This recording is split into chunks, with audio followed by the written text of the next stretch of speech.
Welcome to American Education FM, everybody. I'm Dr. Sean Brooks. Ladies and gentlemen, welcome back. I suppose we could consider this particular episode the pre-2025 election episode, I guess.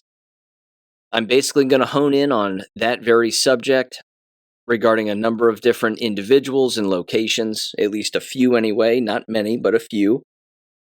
And I'm going to cut loose in this one because I have to tell you that while, a number of different people's temperatures are through the roof right now, and people are all over the place and angry and fighting for their stake on this, that, or the other, or, wanting to plant their flag in one subject or another, we're consistently reminded, I think, of a very important point.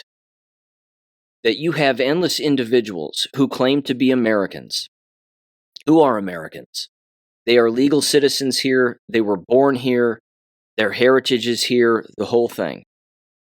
And those very individuals are consistently, without knowledge of the greater picture, or even, again, the specifics as to why they seem to believe the things that they believe. These individuals are advocating for their own destruction. Our fellow Americans, again, do not pay attention to the enemy that exists within our own country, and that they themselves are actually supporting that. Whether they come right out and say it in one avenue or another, or again, they beat around the bush a little bit, or they just, again, inadvertently support those on the hard left. But they are doing it.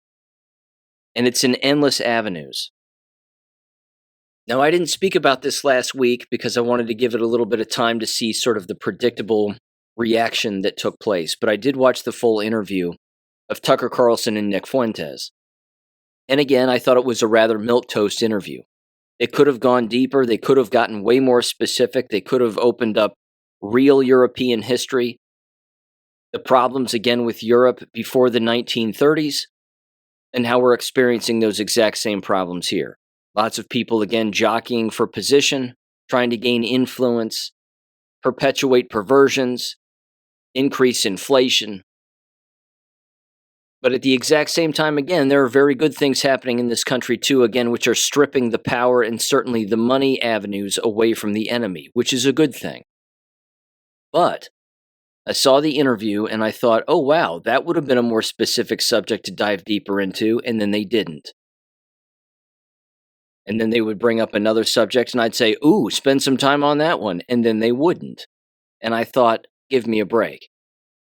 This is a PG version of a YouTube video on Tucker Carlson's channel that could have gotten a whole lot deeper and could have spent a little more time on the specifics as to why things are the way that they are, and not just history repeating itself, quote unquote, as cliche as that is, but that it's actual people, cultures and races of individuals repeating their own behaviors.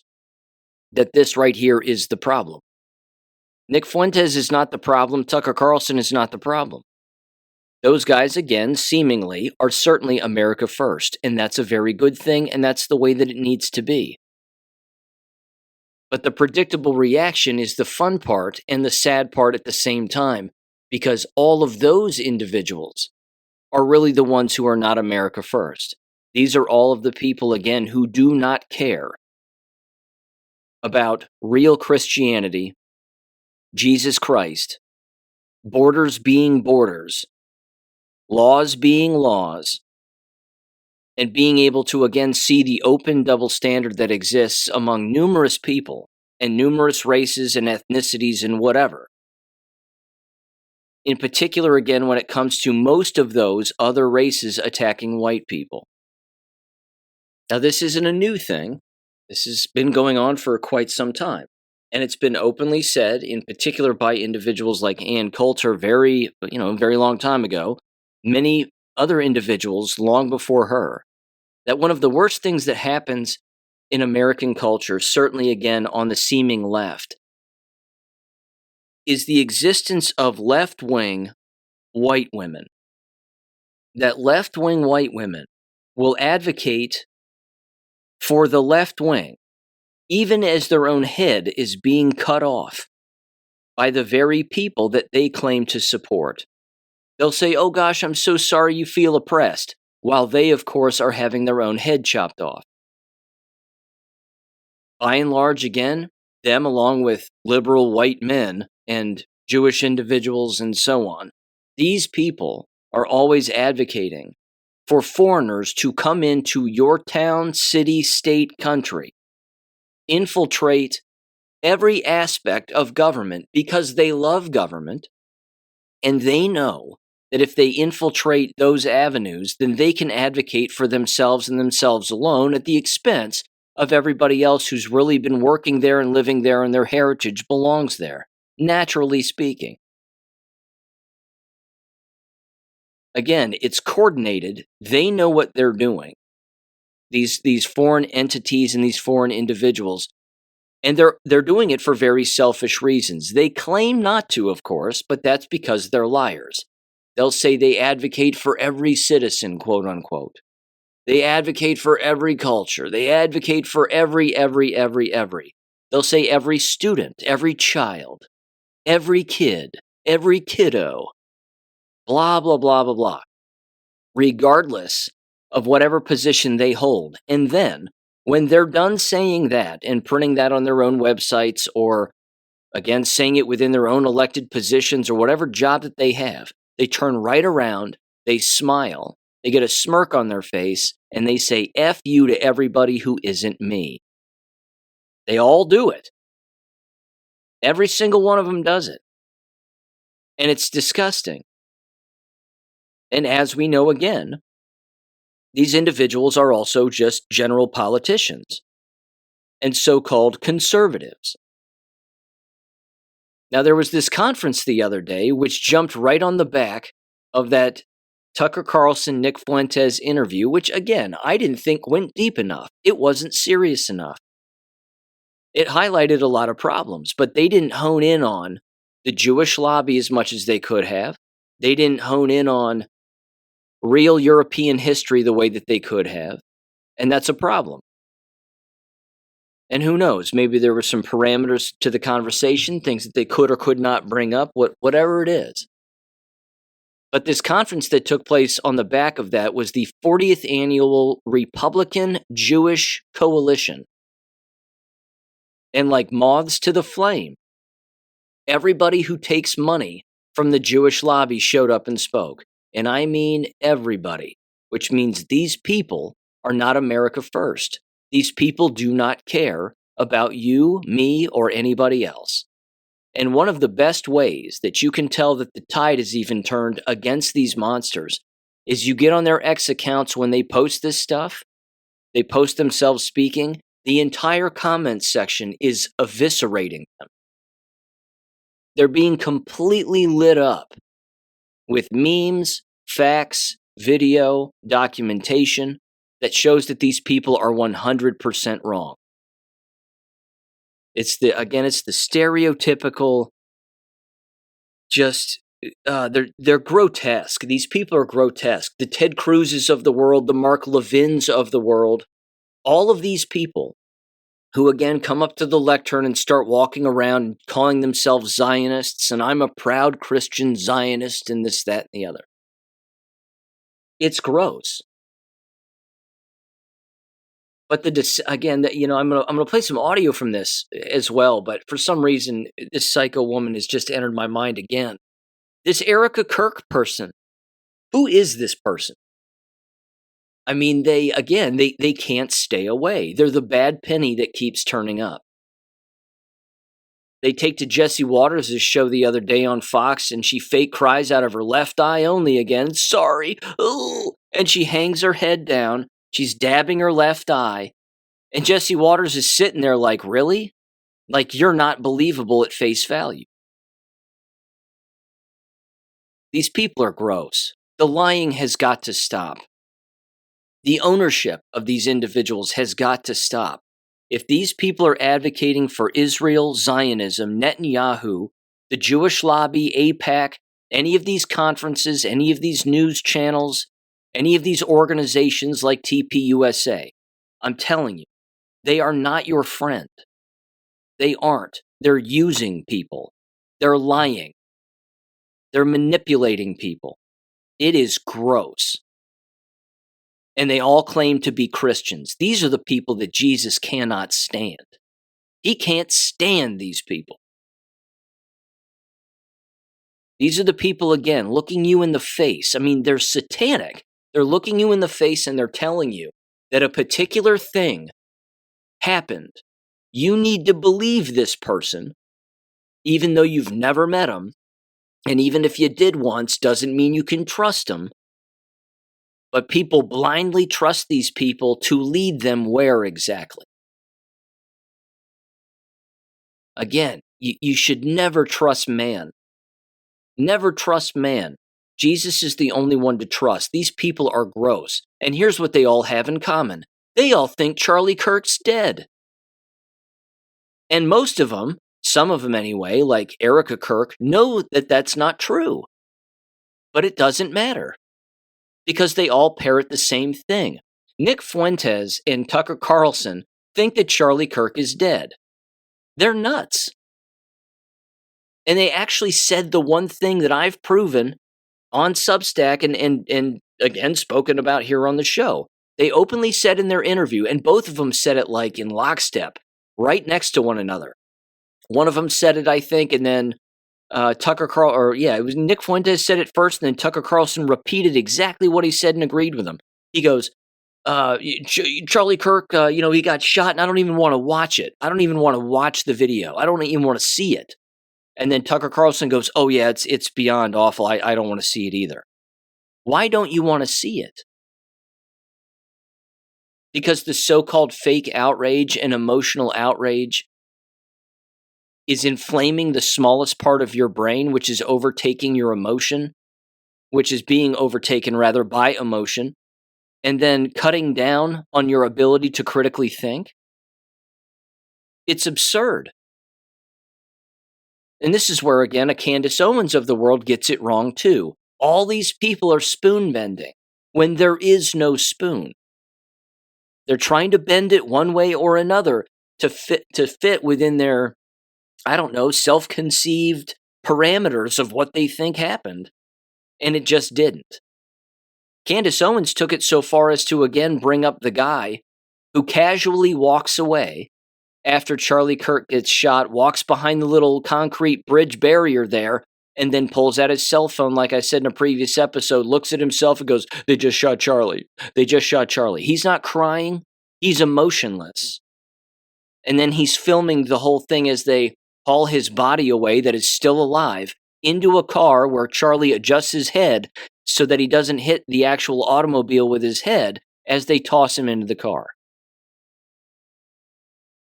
But that happens, and again, Candace Owens still thinks that it happened, that he actually got shot. But Nick Fuentes and Tucker Carlson don't even want to look at the video because they don't even want to pick up on any anomalies that are blatantly obvious as to what went on in that entire thing. Because it's too emotional for them. These people are foolish. They're everywhere. I mean, it is a spectrum of stupidity that is astounding to me.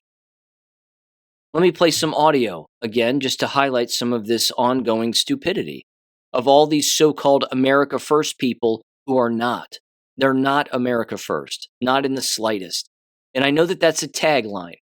I know it's a slogan like MAGA. I mean, I get it. But let's cut to the core here. Slogans aside, you're either for our country and for our legal people, or you are not.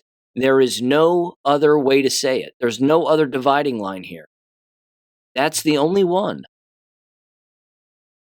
You are for honesty all of the time, fiscal responsibility, no wasteful spending, no illegal immigration. Me personally, stop immigration completely dead in its tracks. We don't need any more immigrants. We don't need them, period. The ones that are here are already taking over endless positions of government and turning it into dust. They're turning it into Somalia. I'm going to hit on that a little bit later. But here's Ted Cruz. I have 2 audio clips of Ted Cruz from this particular conference. He's a complete lunatic. And again, when you get into the comments section of his X account, he's getting destroyed. The memes are hilarious. dressing him up in a cheerleader outfit that's got the Star of Remphan all over it, all the Israeli colors, the whole thing. He's getting destroyed. Mark Levin, same thing. All these people. Brandon Tatum, this ex-police officer who had a podcast, used to be a Fox News contributor, and 1,000 other things. And now he's taking Jewish money, 100%. He's on TV commercials for banking systems. He shows up to this conference. He kisses the ring, bends the knee, kisses the walls, wears the small hat. Not really, but theoretically, certainly metaphorically. And then pledges his allegiance to Israel. If you live in America, you should only pledge your allegiance to Jesus Christ. It's that simple. But unfortunately, we've been overtaken by lots of different lobbies who are all advocating for themselves and one another at the expense of white people. This is 100% true. If a person wants to identify as left, center, right, this, that, or the other, up, down, sideways, doesn't matter. If you're white, they're coming after you. And here's the fun part, and it's not fun at all. If you're not white, they're coming after you too. They don't like you either. So here's Ted Cruz, again, pledging allegiance to Israel at the expense of everybody who is an actual American white citizen in 3, 2, 1. The last year, we've seen 3 prominent people on the right publicly muse, gosh, maybe Hitler's not all that bad.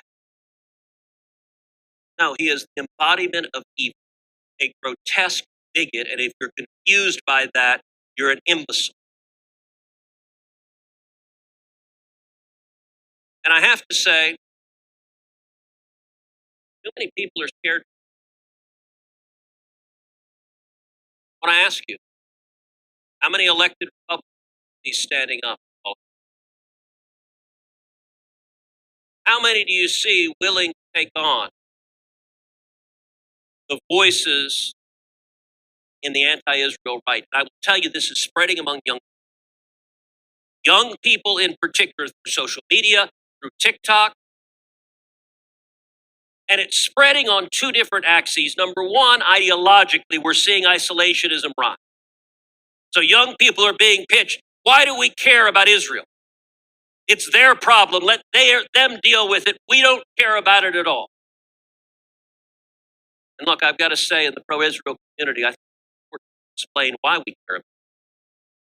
And I think many in the pro-Israel community explain it wrong. They explain it like you're doing well, like you're helping out some down on his luck relative. We support Israel because it is unequivocally in the national security interest of the United States to support Israel, because the enemies of Israel hate America. His long dramatic pauses are embarrassing. Again, he's an evangelist. He claims, he certainly pretends to be one. I'm a Texas evangelist, and I could stand up here all day and preach and blah, blah, blah, blah, blah. Jesus would take him out in the blink of an eye. He's gross. He's just gross. But he also lets the cat out of the bag. If you give these people an inch, they'll hang themselves. And they expose so much.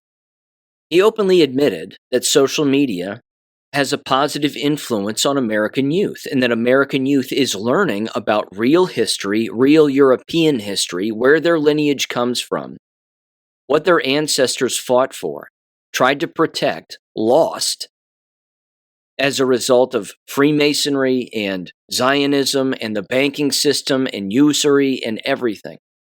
They're figuring this out. And then he says, of course, TikTok. They're figuring it out over TikTok. Well, that's one platform where they're figuring it out, and it's not the only one. Which again should show people why all those politicians, including Ted Cruz, were saying it's a Chinese spy operation. That's what TikTok is. No, it was Singaporean. And as a result, it's now apparently owned by a bunch of Jewish guys. That's interesting. What an interesting development. What do they have to hide? Again, that's always their strategy. You buy up the platform that's exposing the very people who end up buying it up, and then, of course, they eliminate any thought or belief system that is different from those who bought it in the first place, in the interest of course, protecting their own. They don't want people to learn the truth. They suppress it all the time. So does Ted Cruz. Because he's owned, he's blackmailed. They have him, like anybody else on that stage, doing something terrible to someone. They have something. Sleeping with a kid, prostitution, gay behavior, whatever it may be, it's something. And they try to honeypot these people all the time, and by, of course, they, I mean Zionist Jews, but they do it, and they're successful at it to a great extent. They have strategies to get these people, to own them. But again, many people can see right through it. These are not honest organizations. These are not honest people. And behind closed doors, they want everybody who isn't them to be destroyed. And they use these Shabbos goys like Ted Cruz and everybody else to their own advantage. So they think. Now here's another minute and a half of Ted Cruz again, same speech. Give him a listen in 3, 2, 1. And I will tell you, at least for me, I am very proud to be a Christian Zionist.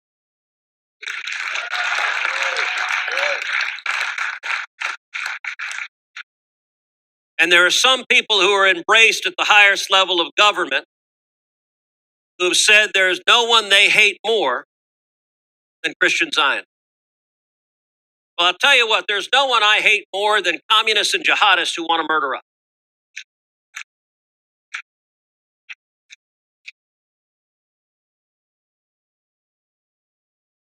And now is the time for courage. If you sit there and nod,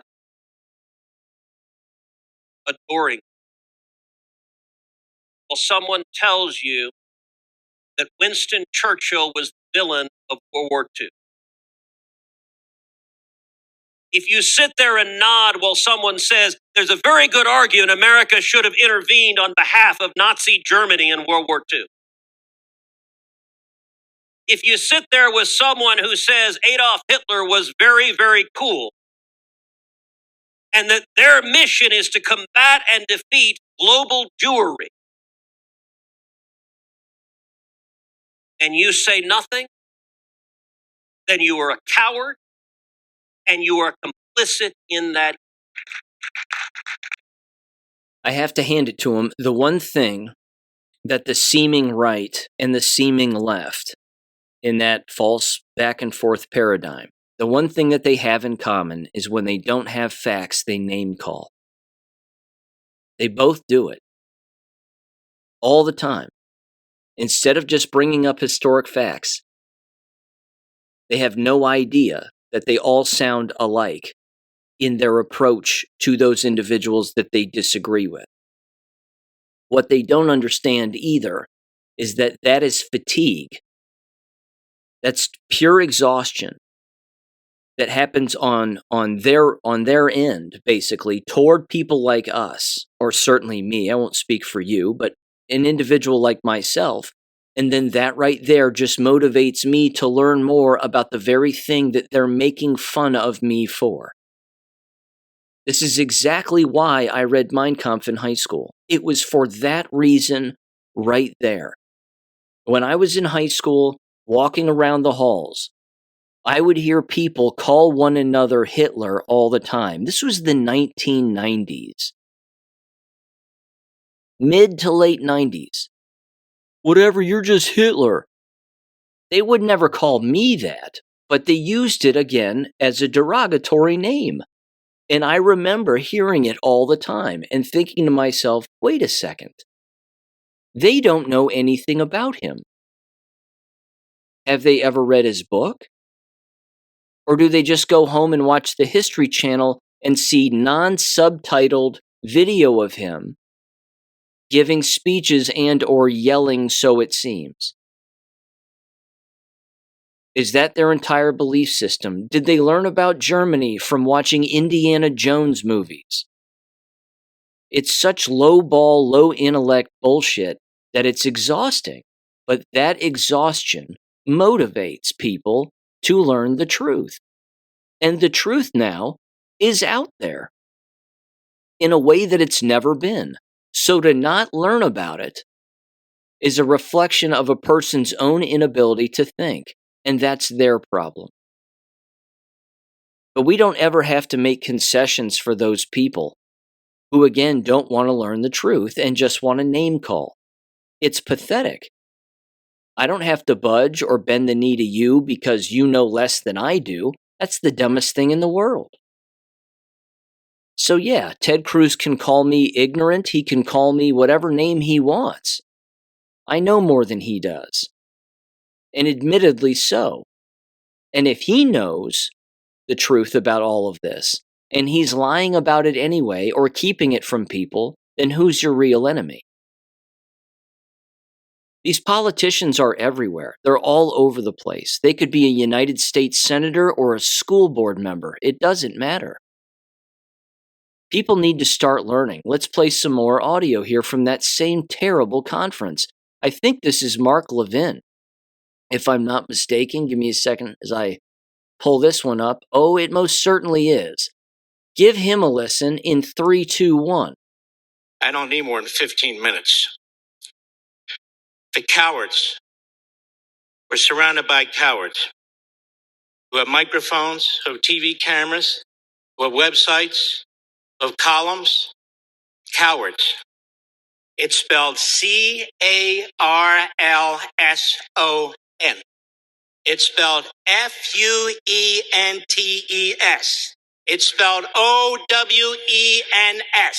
It's spelled B-A-N-N-O-N.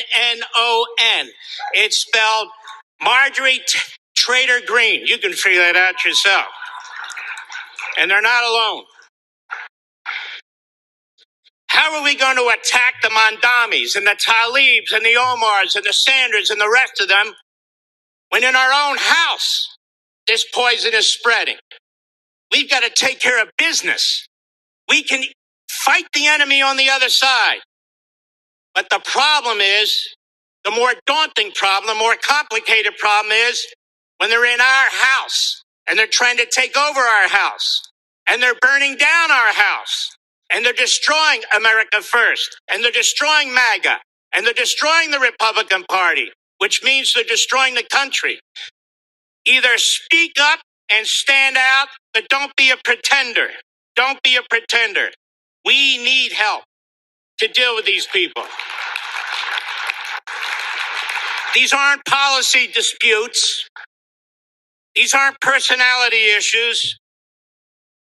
We're talking about liberty versus tyranny, good versus evil, right versus wrong, democracy versus terrorism, Western Enlightenment versus 7th century barbarians, the greatest generation versus the Third Reich, Chamberlain versus Hitler, Reagan versus Stalin. Is it really that tough to call these buffoons out and to set the record straight? No, it's not. So I'm glad to see the courage that's pouring off this stage. I really am. And some of them deserve a pat on the back. But we need more. We need more. We need more. You don't come here, say things, and go home and forget about it. I stay up at nights thinking about this stuff. Weekends thinking about this stuff. How we're going to fight it. How we're going to confront it. How we're going to defeat it. And you do it first and foremost by calling it out. That's what you do. This is America First, not the sick rantings of unaccomplished Neanderthals who have social media sites who've contributed absolutely nothing to this country. Zero. What have they contributed? What have they done? Nothing. Again, they give themselves away. They need no help. They do it all of the time. He has no grasp of real history. He does not understand that there was a America First committee back in the 1930s and 1940s that Charles Lindbergh was a part of, where a great deal of Americans, the vast majority, statistically as it turns out, did not want war in Europe. They didn't want to go. Let Germany fight their own war, because again, they didn't want war either. It was the British that were pushing the war. It was the communists in Russia, Soviet Union, my apologies, that were pushing the war. They were the ones doing it. Freemasons, Jewish bankers, etc., etc. They were the ones doing it. And then the name calling again. Mark Levin can't help himself. If you don't believe in what he believes, then he just called you a coward. That we somehow, again, are not America first. They don't get to hijack these words and taglines from history and turn it into their own. They don't get to do that. Again, the America First Committee was anti-war, pro-America, pro-business, pro-citizen, anti-illegal immigrant, anti-wasteful spending. The list is endless. It's all, again, very conservative, good America First policies that should exist all of the time. And they didn't like Jewish influence, and they didn't like the Israeli lobby and the chokehold that they had on everybody. They didn't like the banking system the way that it was structured because it didn't help anybody. And then, of course, Mark Levin has no problem, even in later audio, which, I mean, you can watch the whole thing on YouTube, I suppose. If you want to, go for it. But he openly says we're going to deplatform these people. We're going to come after these people. That it's just called whatever he says, capitalist something. It's just it's the way that the market works. It's the way the market operates. No, it isn't. It's Bolshevism. That's what it is. And Jews created Bolshevism, which again is to root you out and run you out when they disagree with you and they want you dead. So they try to go after, again, your ability to do banking, your ability to publish something, your ability to have free speech, engage in dialogue, print something, record something, get it out there for people to learn, and all of that. That's how they try to go after you. Because they're too busy whining and complaining about the fact that you're being critical about the way that they openly behave all the time and have for centuries and thousands of years since the beginning of time. Certainly from a historic perspective, which is accurate. Mark Levin's people have been kicked out of endless countries for endless reasons, all of which have to do with degeneracy and the very ways that he's speaking and the very things that he's saying, trying to destroy nations from the inside. And then, of course, he says, well, we have a problem among our own. You got that right. You got that right. You do have a problem. The problem is them. The problem is, again, the Israeli lobby and its stranglehold over all of these people. Marjorie Taylor Greene finally came around. Good for her. Stu Peters took him a long time, too. Good for him. More people are waking up. But again, if Mark Levin believes that because we educate people and we're behind a microphone and we say particular things and we point people in particular directions, certainly from a literary standpoint, we make suggestions on books that we think that people should read. We have websites. There are lists of these books on those websites, not books that we write per se, but endless historic free books that exist. We encourage people to look those up. See if there isn't an audio version of it. Give it a read. What does Mark Levin do? He promotes his own book.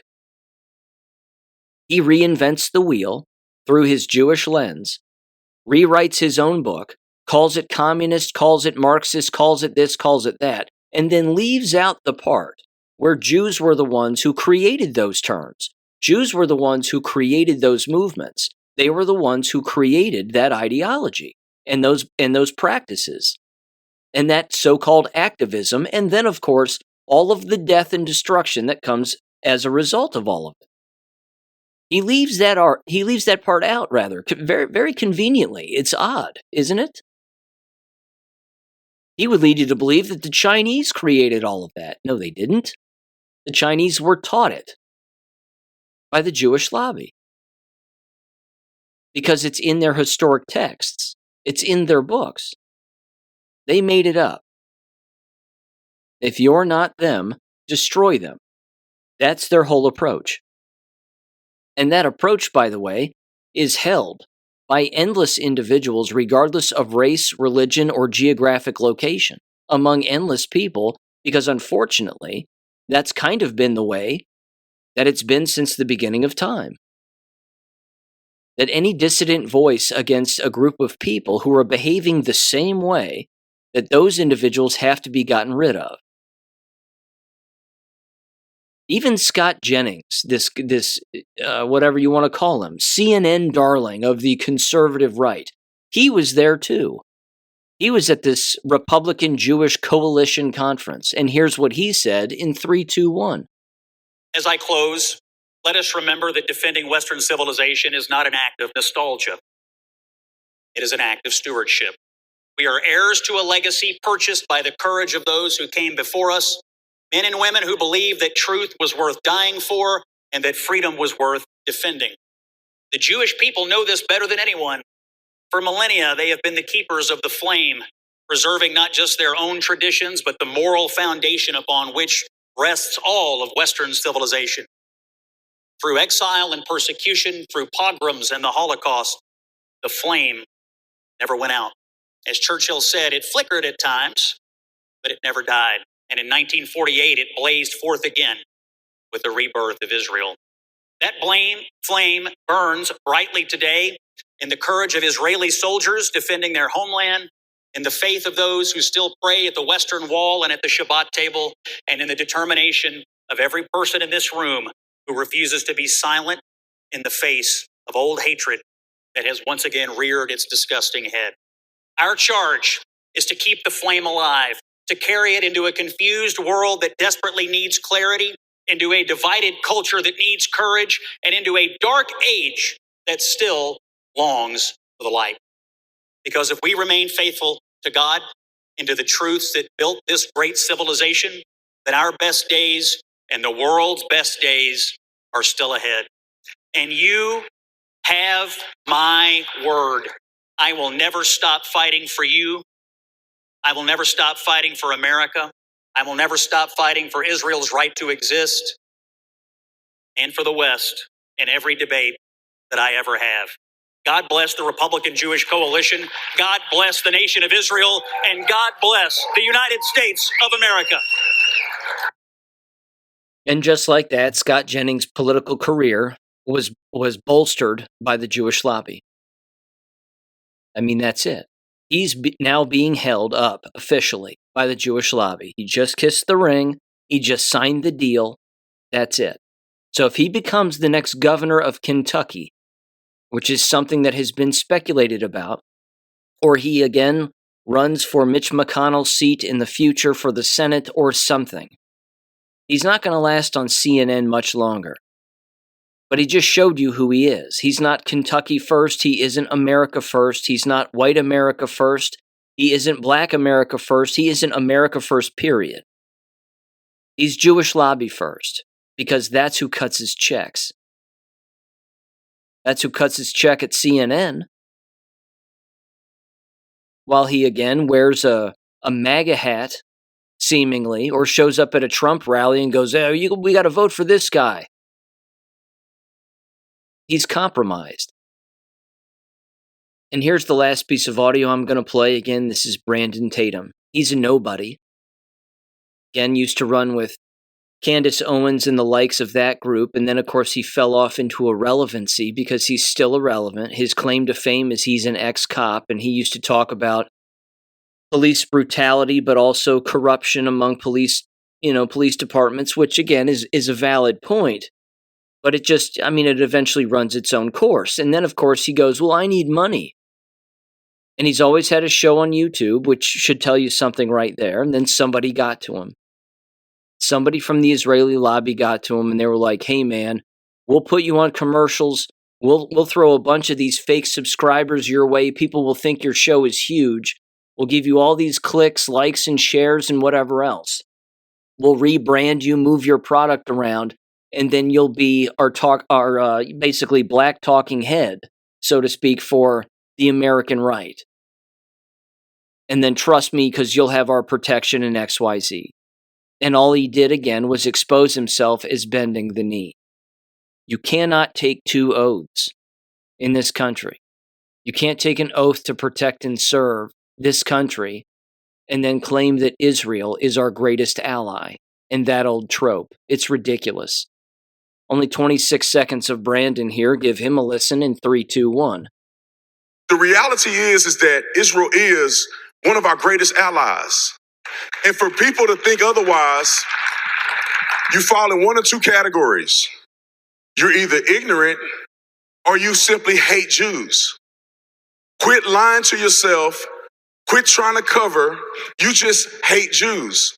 Just say it. I don't want to hear I'm just asking questions no more.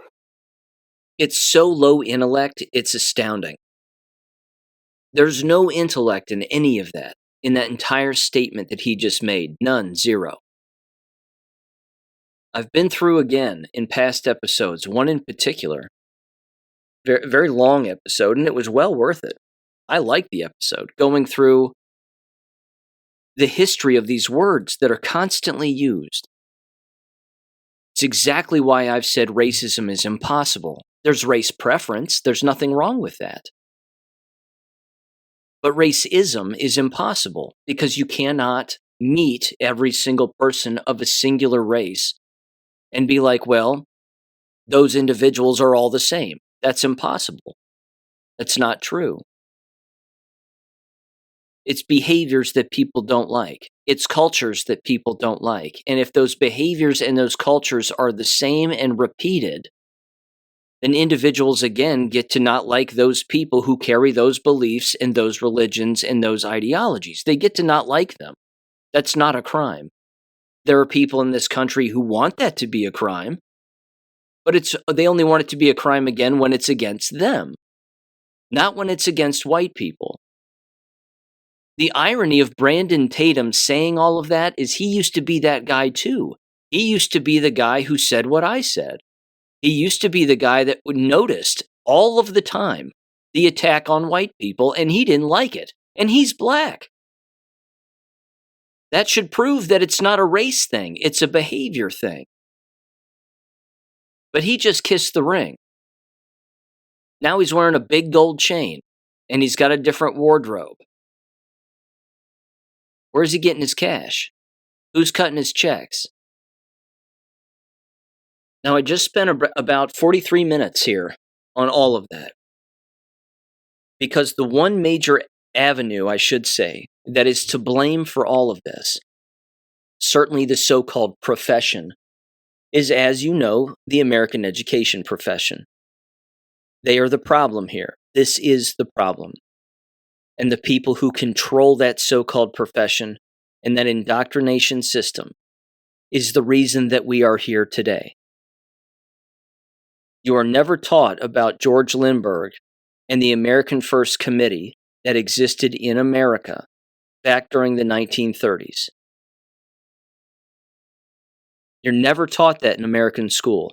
You're not taught that at the university level in a history class when history is your major course of study. You're not taught that either.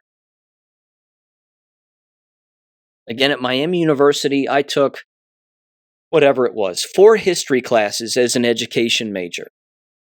All 4 history classes were a waste of my time. A waste of time. What I know now in the investigations and the reading and the listening and, again, all of it, everything that I've done since, contradicts everything that I was taught in school. Which is why school is the problem. And now in the state of Ohio, for this upcoming election here on Tuesday, November 4th, you have the largest amount of levies that exist in one state as opposed to any other state across the United States. There are approximately 108 school levies on the ballot for Ohio schools. Now, why is that happening? It's happening in Ohio because of the way that the political system has aligned itself against Ohio school districts on purpose because of the will of the people. More and more people in the state of Ohio are waking up. They are figuring out this entire fraudulent system, how it is a drain on their tax dollars. It's transforming their own children to be useless eaters that don't know anything about real history. And then they just repeat it day in, day out, 5 days a week, from pre-kindergarten through senior in high school. And then they get shot out of the system, and what do they really know? What do they know how to read, write, comprehend, let alone think, and critically think? This is the problem. And now the legislation in the state of Ohio, of course, allows American families, specifically Ohio families, to take their tax dollars and push it toward private school, charter school, and even online schooling and keep it out of the public school system. And the people maintaining the public school system tend to be left-wing, white, and foreign, male and females, who want the system to remain, to give it what they think it is designed to give them, which they believe and perceive to be as something that is valuable. Joke's on them. Nothing's valuable about it. It's literal trash. So they're basically just, again, taxing themselves into oblivion, or attempting to, filling their schools with foreigners and foreign cultures that are not American, let alone Christian, let alone white, and they're wondering again why their schools are crumbling. Well, what happens to your house if you never throw the trash out? It turns into a trash heap. And then other things happen, don't they? It starts to smell. Flies are around. It becomes a fire hazard. It becomes, again, an attractant of illness. This is the same. I mean, it's no different with any company or corporation or system. If you fill it with rot, it's going to be rotten.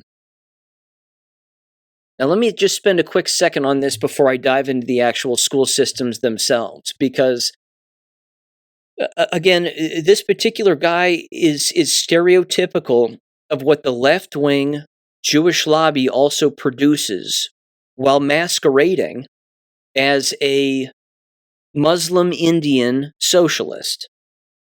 Okay? Again, this is where the Mark Levins of the world have no real grasp of real history because it would require him putting a mirror in front of his face. He doesn't understand that it's the Jewish lobby that actually funded and created this Mamdani guy, Zoran, whatever the shit, Mamdani, and this guy running for mayor of New York. His entire family is Indian, Muslim, foreign. He's born outside of the United States, and then he comes here, goes through the schooling system, and then gets spit out as being this con artist and this fraud who sounds a particular way, and he sounds just like every other snake oil salesman on the left sounds, who's trying to sell you their goods, and they don't even know what it is that they're actually selling you because the thing that they believe is actually not true, let alone real. Again, look at New York City's mayoral race just at face value. You have Curtis Sliwa, who's been there for a very long time. He's a Freemason. Again, seeming conservative. But he's bought and sold also. He's getting paid to, again, run as a third-party candidate on purpose. You then have Cuomo, who was responsible for killing how many people while he was sexually assaulting his own co-workers, ended up leaving the position as governor because of all of the scandals he was involved in, and those two are the best that you can come up with to run against a full-blown communist in this Zoran guy. Again, you've got criminals and individuals with mob ties, and then you've got individuals who hate the United States of America. They're both bad. They're all bad. But the reason that you only have them to choose from is because that's showing everybody that the entire thing is corrupt. Now, when Donald Trump says, if this Zoran guy wins, he's got to go through me, he's got to go through the White House, he's specifically referring to federal funding, that New York City will not receive federal funding if this guy wins, so Donald Trump says. We'll see what ends up happening. But if he's misappropriated funds, and Trump's NSA and military have those goods on this guy, then you would want him to win so that you can replace him instantly. But then unfortunately, I'm not sure who does it, if it's Kathy Hochul or somebody else, has to place a new mayor or an interim mayor in that particular position. New York City is lost. I mean, it's lost. It's a shithole. I've said it before. No offense. I just called it a shithole. I've never been there. I'll never go. There's nothing about it to me that is attractive. Because it's even not that attractive to the people who live there and who have lived there their whole lives. And their ancestors have lived there. Even they are leaving. Even they are there and going, man, I don't like this anymore. That's a bad state of affairs when that's the case, because what's it going to turn into? It's going to turn into a foreign sandbox filled with hijabs as far as the eye can see, but it's all going to be funded by the Jewish lobby. And they love it because they love playing both sides of the so-called dynamic and the fight and the conflict. Fund all sides, after all. Here's Zoran's family lineage. His father is this Mahmoud Mamdani, born in 1946 in Bombay, and then Uganda, went to Uganda, and then Tanzania, and then the United States and Uganda again. Post-colonial scholar, Columbia professor, critiques Western intervention, i.e. doesn't like America. Then you have his mother, an Indian lady, Meera Nar, born in 1957, filmmaker, Oscar nominee, Diaspora Stories. Again, don't care. Not American. And then Zoran himself, born in 1991, born in Kampala, Uganda, I believe. Cape Town, moved to Cape Town, and then New York City. He was a New York State Assemblyman from 2021 to the current time.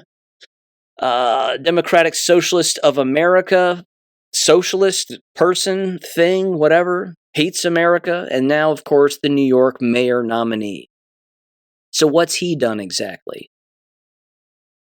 Again, Mark Levin calls people like us unaccomplished nobodies who have done nothing and helped no one. Well, that's not true. This particular individual has literally done nothing, never held a job. Minimal education, at least on paper. He didn't receive any real education. What did he study here? He studied something like Africana Studies or something like that. Again, useless. Useless degree for a useless position, but it doesn't matter. He's a different face. People around him and other politicians have been told he's our guy. He's the one. So back him, and then we'll cut you a check for backing him as we continue to pay him. And it's all coming from the Israeli lobby because they love the conflict. But it's not just a mayoral race in New York City where this gets accomplished and this entire strategy gets implemented. This invasion of these ideologies and these people occur in small towns, small cities all across the United States, as you're well aware of. And then, of course, they overtake school boards and city councils. And then they elect their own. They themselves run for these positions, and then they advocate for their own while claiming they advocate for everybody else. But remember, if you're a white American and you went to their foreign country where they were originally from, or the one that they advocate for, would they be advocating for you?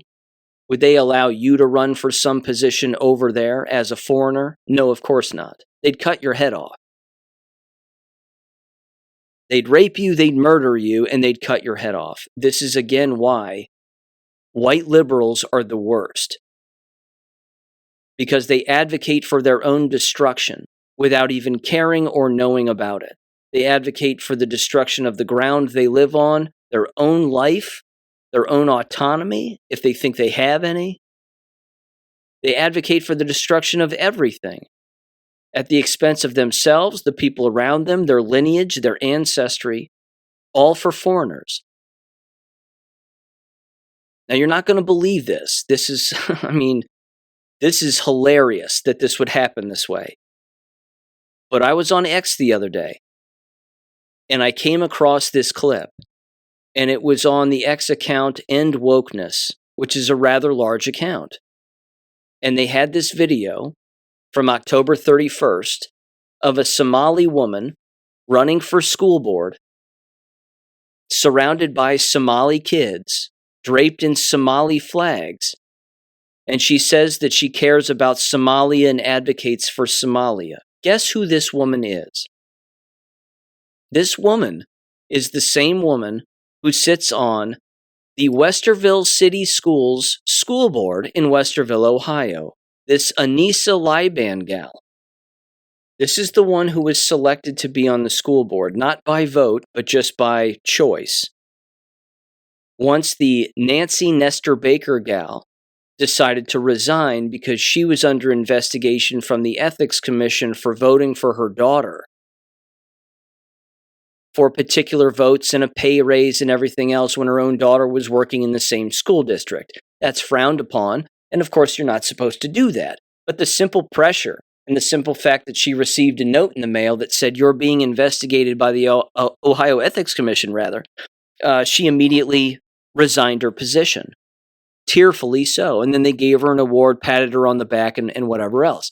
Forgetting, of course, that the entire school board themselves was to remind her that you cannot vote for your own family member for anything because that's a conflict of interest. So it was like, again, everybody just had the case of the retards, and they all just forgot that you can't do that as a school board member, and they let her do it. And then once she got caught, they retroactively went back, changed the votes, and as a result, 2 individuals now, of course, have resigned from the board. There are apparently 2 or 3 positions that are available for the school board, and there are 5 people running. And now, of course, this Anissa Liban gal is one of them, and she's Somali. She has no accomplishments other than being a Somali activist in a primarily white town with white conservatives in central Ohio, north of Columbus. The other 4 people running for school board, one is the current board president, Christy Meyer, white female liberal, dumber than a bag of rocks. Another Somali, a hard left-wing Democrat, and then this other guy whose website doesn't even work. That's who's running for this one particular school board in Ohio, which also seeks to implement on the same ballot an income tax levy, a permanent income tax levy. But I came across a video of her, this Anissa Liban gal, on End Wokeness's X account. And nobody on the X account knows who this woman is. They just say, woman from Columbus, running for office, says, quote, "We believe in Somalia." And then End Wokeness says, "This is a rally for a candidate in Columbus, Ohio." She's in Westerville, Ohio. It's not the same place. And then, of course, this is what she says. Again, surrounded by Somali children, all wearing hijabs and all wearing the Somali flag. Give her a listen in 3, 2, 1. We are all here today uplifting one another because we believe in Somalia. We believe in unity. That's why we are here today. So to that I say, make sure you are registered to vote. Make sure that you are engaged for the next few months. I will need a lot of volunteers to help me knock doors, to continue to collect signatures, and I will need all of you to reach out to your neighbors and to let. It cuts off there, but that's her. Same woman. Same woman. The same school district that kicked LifeWise out of their school district to then only have the state of Ohio make offering likewise law in the state of Ohio, decided to bring that woman in after getting rid of LifeWise in the same board meeting when they were getting rid of LifeWise, and they didn't think that that would back up on them. I'm glad that the white people there are starting to notice. But when you have nothing but communists and Democrats, including foreigners, who advocate for their own foreign country to take over school board positions, what do you think is going to happen to that school district that hasn't already happened? It will rot, because it will fill up with children who are Somali, who can't speak English, who don't assimilate. They're not from here. They don't know how we do things here. And they don't care. All they want is more free shit. And all they want to do is look at you and say, your income tax belongs to me now. And then they want to whine about not having enough teachers in the school district that speak their language and can help their children. Again, this concept, and it's not a concept, it is a reality of fatigue, okay? Full-blown racial fatigue. It's real. It's why white people tend to live among whites. It's why blacks, by and large, teach other blacks in black areas of the United States because they're fine with that. That's not fatigue for them. They're around their own kind. But Westerville is predominantly made up of white liberal women, certainly within the school district. Outside of it, everybody else who's a hardworking individual is a conservative, a flag-waving, conservative voting-minded, fiscally responsible individual, by and large. But my God in heaven, if you're a school teacher and you're a white person, and you're consistently seeing more and more white students disappear and Somali students increase, you're going to stop being a teacher, because it's going to look like you're teaching in Somalia. And people can call me all the names they want. I don't care. I don't care. I don't want to live in Somalia. If I wanted to be around nothing but Somalis, I'd move to Somalia. But you know what would happen? They'd kill me and then eat me, because they're nuts over there. So what do? They come over here and they tear up our shit, because they don't know how to keep a clean house. They don't know anything about Western civilization, ancient Roman history. They bitch and moan about colonialism. Well, it's the patriarchy. Well, then why are you wearing the rags on your head? It's part of our culture. Is it? Then your culture is a part of suppression, and we want nothing to do with it. We want nothing to do with it. But what they're doing is deliberate. They know what they're doing. They know that they are seeking to take over these positions to have influence with themselves over other people at the expense of everybody else to their own advantage. Like I said, they'll say on their websites, we're for everybody. We advocate for all students. That's trick language for we don't like anybody but our own people, which is why we're flooding your nice little white town with our people, because we're really the only ones we advocate for. We only advocate for us, and you're just in the way. Ohio has to reject this. America has to reject this. This is becoming a larger problem. This is a big, big problem. And as I've said before, when it comes to the American education system, the solution is singular. You walk away. Yes, you can manage the riffraff for only so long.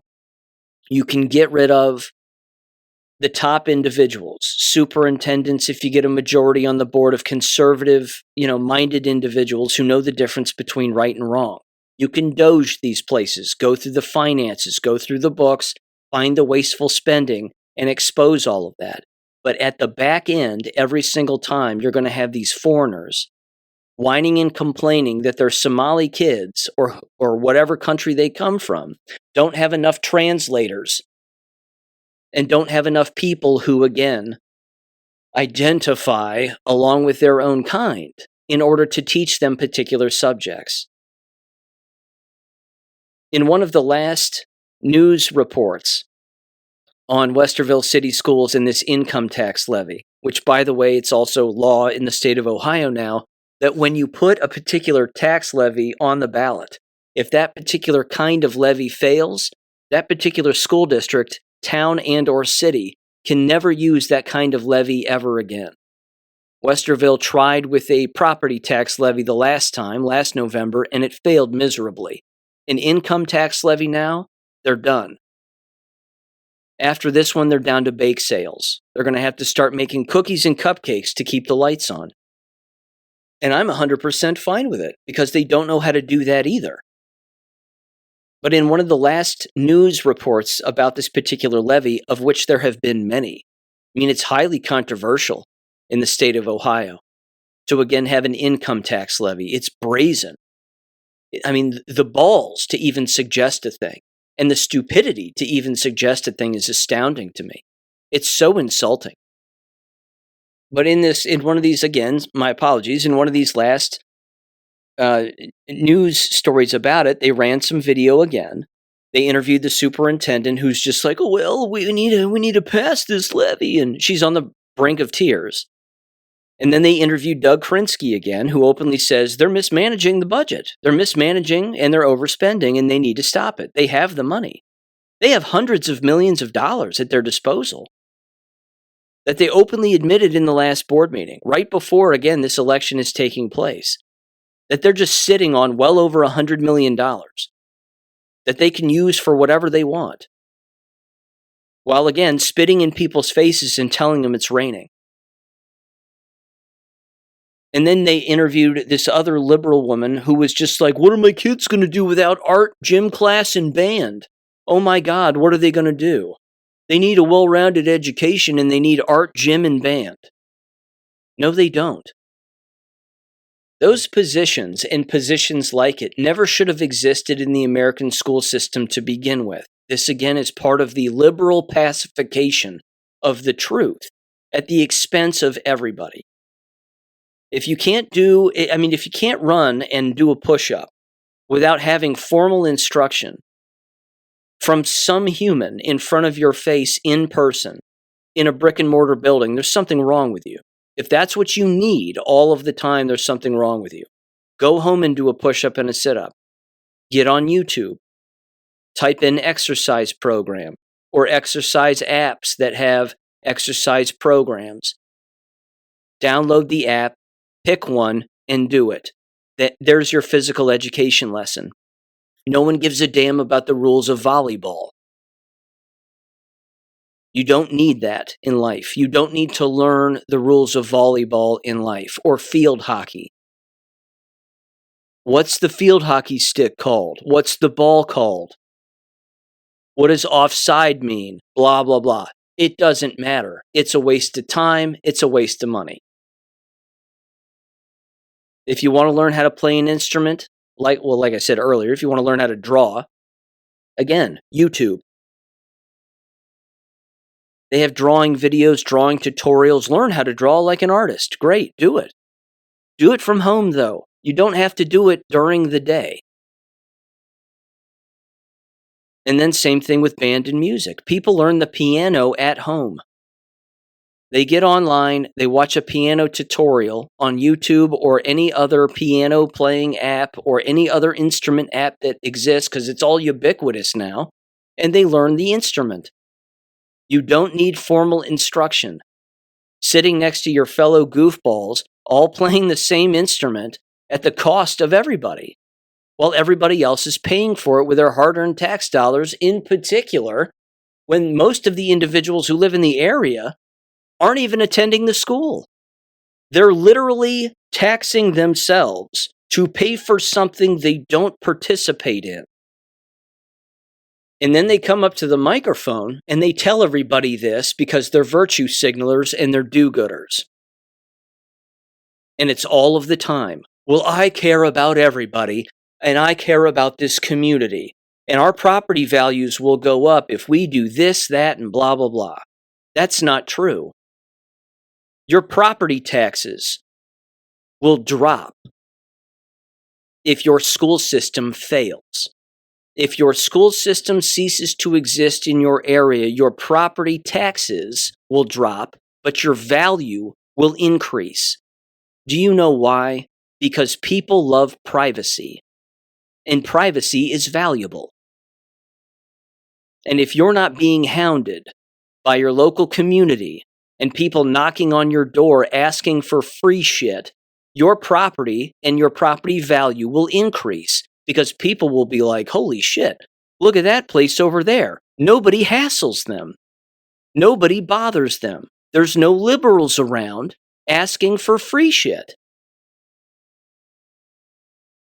You mean I get to go and live peacefully and quietly in a neighborhood where I'm not going to have things put on my doorknob and my door's not going to be knocked on by kids asking, for money for some bullshit field trip to some place that doesn't matter?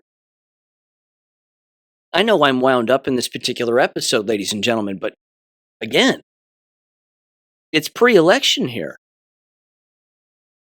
The stupidity of these people continues to blow me away. Westerville City Schools is approximately one of seven school districts in central Ohio, again looking for a school levy, whether that be property tax or income tax or what have you. The vast majority, upwards of at least 60, are coming from the northeastern portion of Ohio, certainly around Cleveland. And then, of course, there are plenty here in southwest Ohio as well, which, make up, I would say, the rest, by and large. Along with these, of course, they don't just involve those particular taxes or those particular levies, but there's another one here in southwest Ohio which has to do with the elderly and elder facilities, so to speak. They, too, are looking for another tax. So, again, instead of looking at the cost of their hamburger buns and saying, you know what, we happen to be going with the most expensive hamburger bun for all of our elderly. Why don't we go with a cheaper one and see if we can't, again, cut a cost just in hamburger buns right there? Instead of doing that, they go to the people because going to the people is the laziest way to do it. It's the least expensive way to do it as far as they're concerned, although it is the most expensive way, taxing the people. But it takes the least amount of time, the least amount of effort, and the least amount of brains. That's why they always seek to tax individuals. So I voted early. I've already voted no on the local elderly tax. Not going to happen. I'm not voting for nurses to get a pay raise. They don't need a pay raise. In fact, they probably need less nurses. Again, look at the food budget. Look at all the other budgets that they have in place for the elderly. Cut particular things. I don't think that you need birthday parties for those who have Alzheimer's. I don't think you need, again, it sounds heartless. I don't mean it that way, but you don't need balloons and party hats for the elderly in the Alzheimer's wing. I just don't think you need that. I don't think they care. This is the kind of stuff where it makes you wonder where this tax money is really going. I'm not saying it's going toward something superficial like that. It's probably just straight up being stolen. It's going to higher wages for people who don't need it because they've already hired too many people. So instead of cutting people, they just look to tax everybody to keep those people around, just like Westerville City Schools and other schools. They all say, oh my God, we're going to lose 120 positions. We're going to lose all these teachers and all these administrators.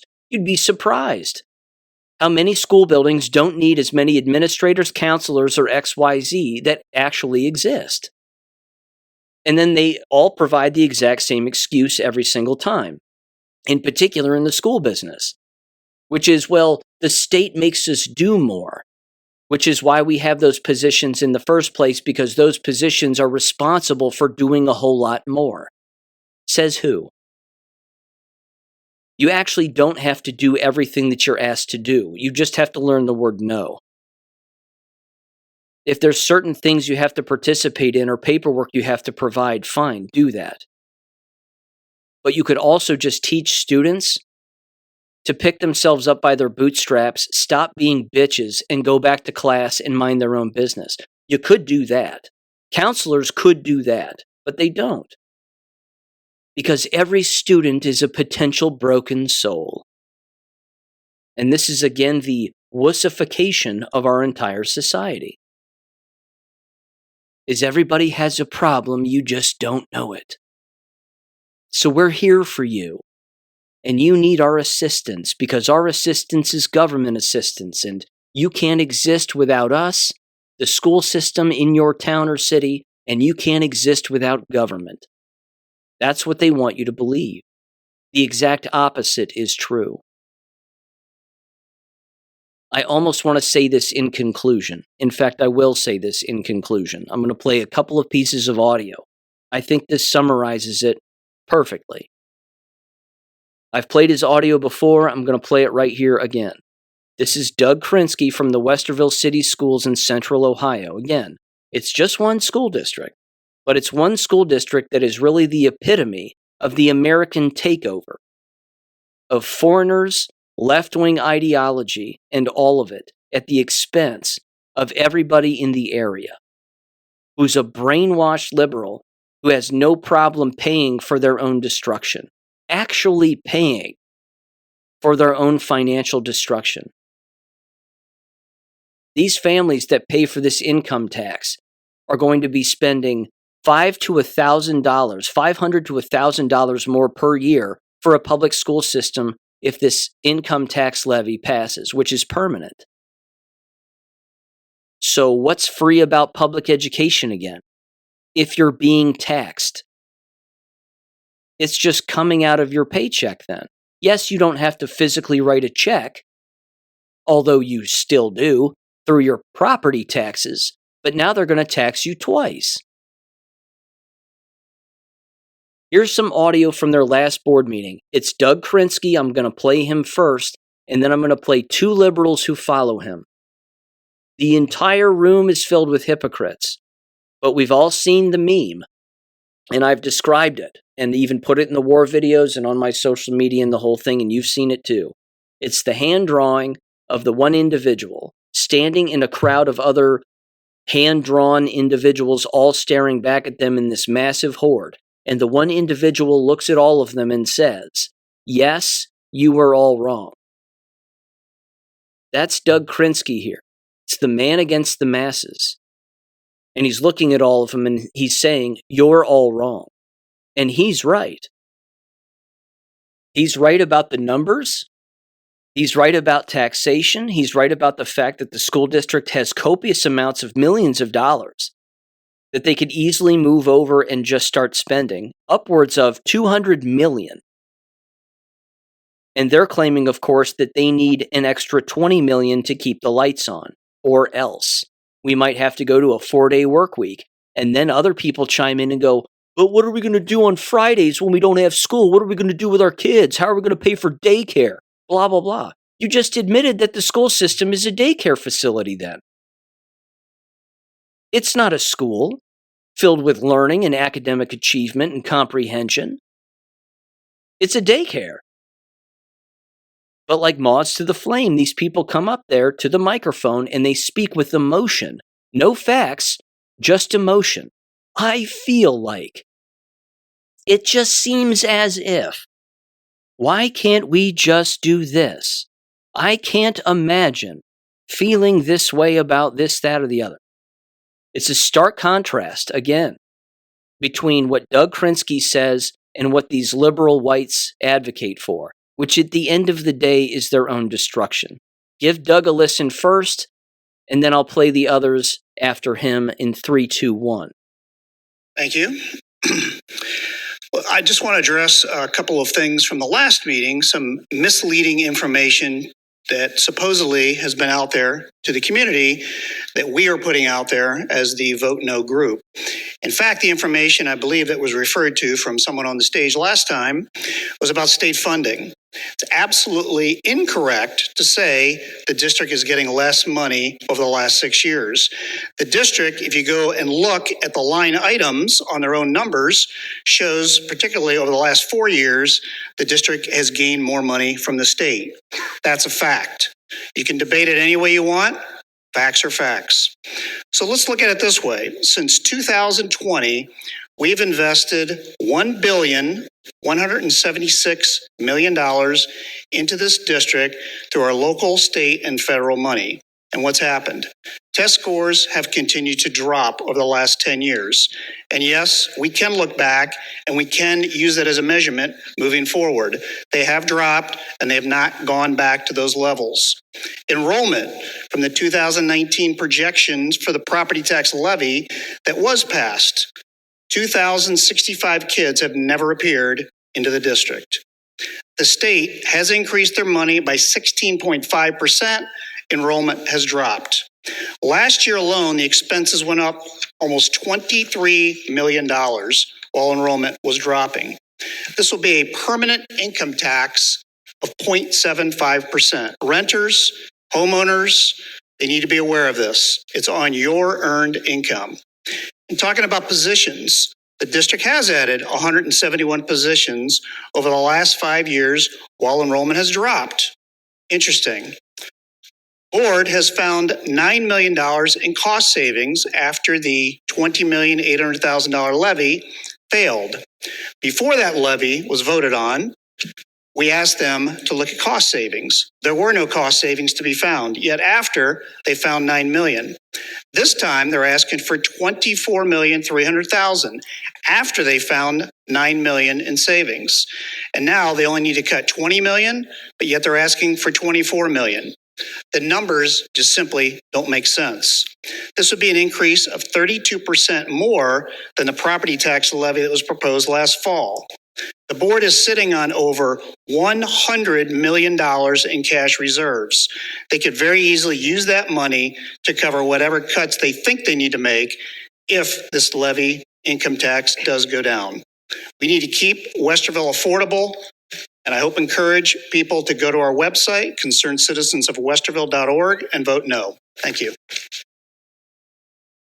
Next up, we have Heather Fredo. Good evening.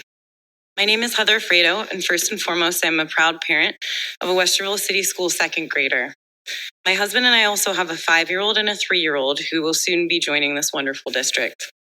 In addition to being a Westerville parent, I've spent my entire career serving this community that I do deeply believe in. However, in 2011, my position was cut, along with many other art, music, and gym teachers. The proposed budget cuts are not just a threat. It will happen. I was eventually brought back, and I am currently in my 15th year as an elementary art teacher. And in that time, I've had the privilege of teaching more than 1,500 students. I would love nothing more than to continue doing just that. Not only because I love what I do, but because our students need it and our community benefits from it as well. Art matters. It fosters creativity, critical thinking, and emotional growth, all while improving academic performance. It gives students a way to express themselves, build confidence, and develop the problem-solving and decision-making skills they'll use for the rest of their lives. In today's world, our students are facing more stress and anxiety than ever before. Art provides a healthy outlet, a space to process emotions, build confidence, experience joy, and learning.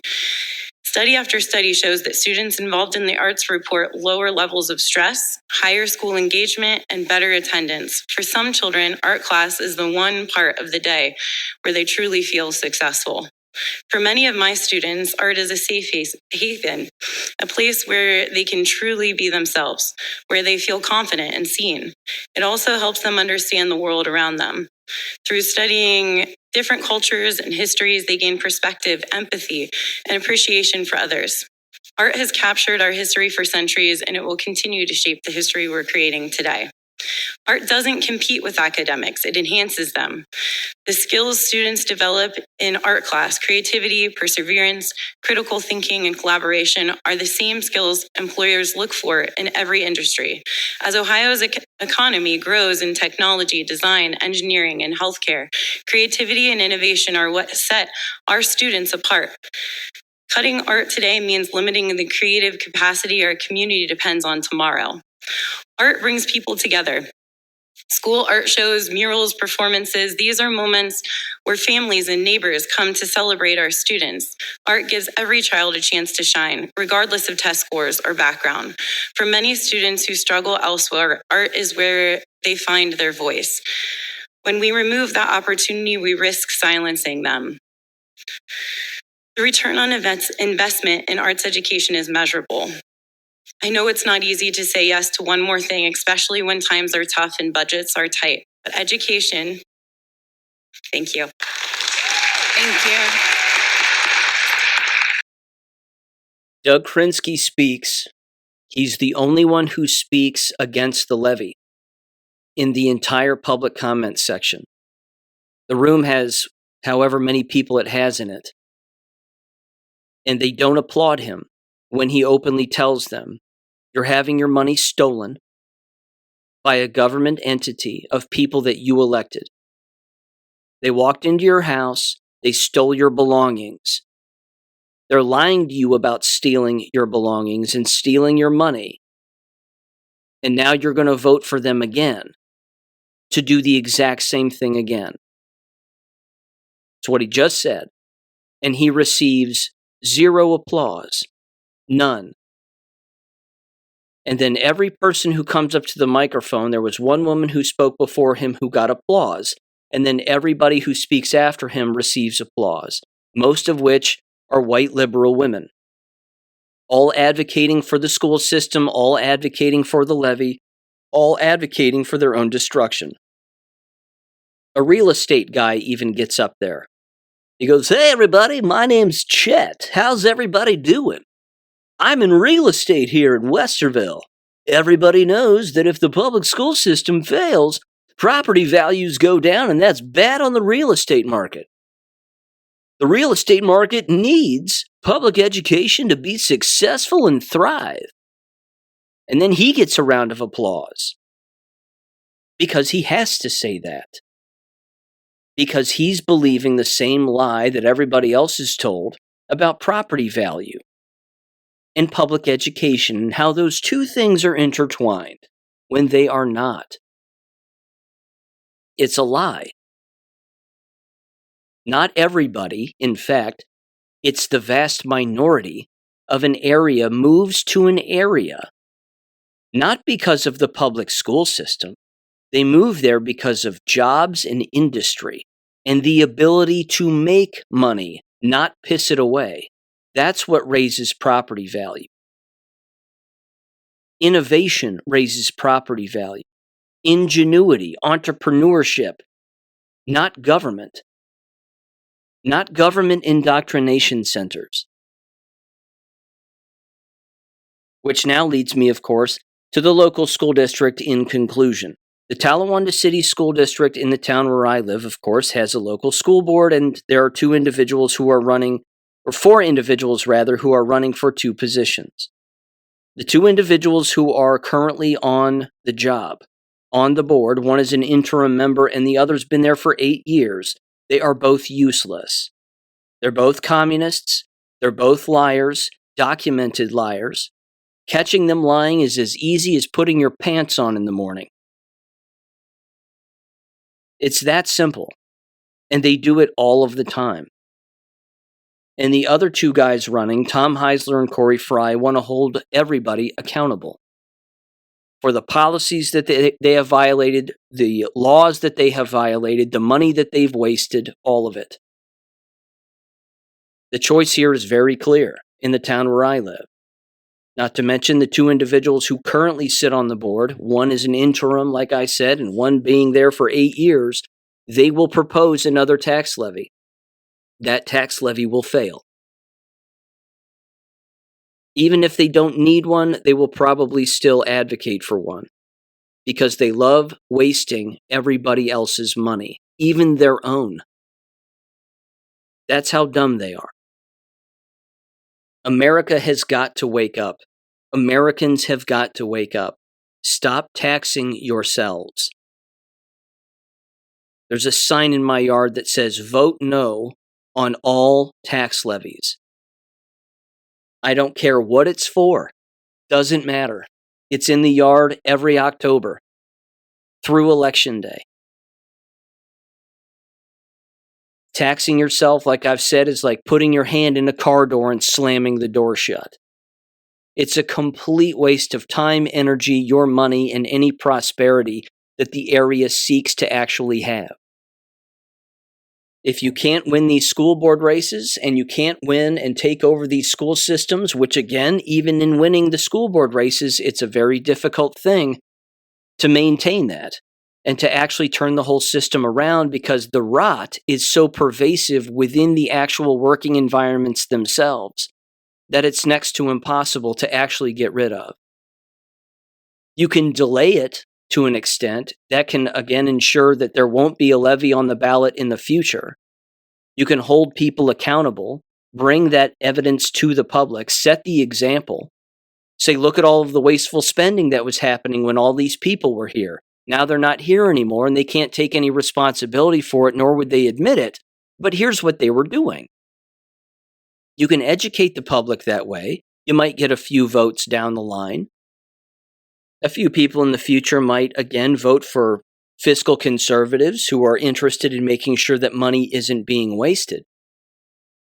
But it's even deeper than that. You have to get people to re-understand and relearn that they can do a whole lot more with a whole lot less. That all of this, you need all of this stuff to succeed or else lie. That's just what that is. It's a lie. Simplicity is where the answer exists. A shorter school day. Who cares about daycare and mom and dad both work and all that stuff? I mean, I get it. Just teach your children to behave properly in the home by themselves. It can be done. And in the state of Ohio, it's not illegal to leave your children home alone. It's not a crime. There's nothing against the law about it. But if the school day is shorter, so what? It's better than having a 3-hour study hall, isn't it? Again, this is how these school systems try to threaten people all of the time. If you don't give us the free shit that we want at your expense, then your kids are going to have a 3-hour study hall. They're going to have a 4-day school week, which not a single student would complain about. Not one. Only some parents would complain about that. The vast majority wouldn't. In fact, there's a direct correlation between having less school days and more academic success. They would, of course, say, Sean, that's a lie because look at what happened during COVID. They were out of school and they didn't academically succeed. Well, that's because they're brainwashed. And they weren't reading books on their own time. They were just too busy playing video games and screwing around. That's their fault. Again, one of two things will happen. You will continue to be taxed into the ground as these school systems run roughshod right over top of everybody.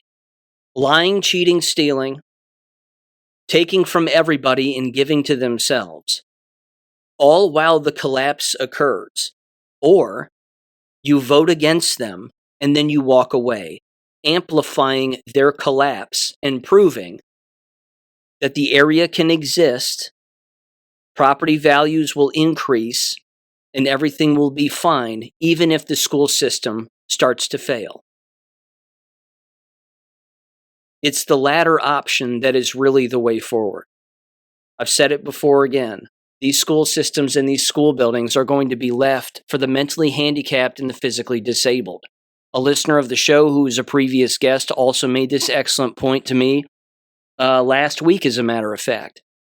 They said, Sean, you know how the National Guard is going into a lot of these places and they're picking up all of the drug addicts and they're getting a lot of these people off the street? Government is going to have a place for them to go. Why not school buildings? Why not vacant school buildings? You take these drug addicts off the street who need real treatment and they need to detox and they need to have, again, any regular medication regulated and they need help. Have the school system consolidate their buildings within a district and then sell one of those buildings to government. And then use that building to clean up the streets by getting the homeless off and getting the drug addicts off the streets. What a great way to spend that money and to use that property. Look at the way, again, that school buildings are designed. It's a perfect design for such a thing. But the able-bodied students and able-minded students don't belong in this system. They just don't. Short-term, long-term, they're not getting anything out of it. So why go? And then, of course, certainly, why pay into it? Because it isn't free.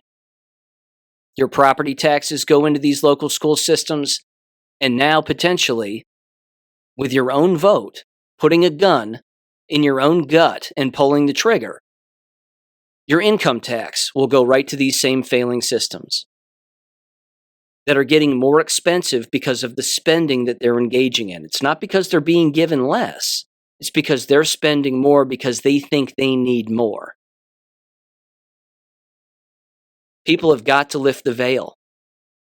Take the veil off, rip it off completely, and see this for what it is.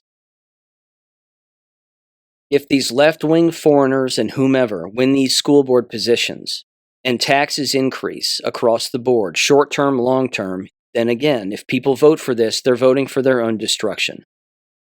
They don't know it because they don't know. But if you vote against it, at the very least, you have a choice. You're plugging the hole in the dam even for a little while. But then you've got to show everybody who created the hole in the first place and why the hole is there. And then you start to show individuals that this doesn't have to exist because there was a time in American history when it didn't exist the way that it currently exists now. And it was more successful back then than it is now. I'm going to leave it there, ladies and gentlemen. I encourage people always to vote. It's one of the last rights we have, even if the vote is stolen. Hell, you've got people on camera openly saying that they're voting 6 times for Mondani in New York. It's communism. Out in the open, admittedly so, against the rest of us. And communism never wins, and it can't win now. So with that said, ladies and gentlemen, here's what I'm going to do. This is going to be a bit of an odd week. I'm going to come back on probably Thursday or Friday and have one more episode. Only 2 episodes this week because, again, I want to see how this all plays out. I want to get the aftermath of everything, compile a bunch of stuff regarding Ohio and around the nation as to what's gone on here after Election Day. And then I'll bring you what I can bring you later on in the week. So there probably won't be an episode on Wednesday, but there might be one on Thursday, but certainly on Friday. So with that said, thanks for listening as always. God bless America, and I'll catch you on the next one. Peace. Thank you for listening to American Education FM. Make sure and check out AmericanEducationFM.com for more information. Take care and God bless.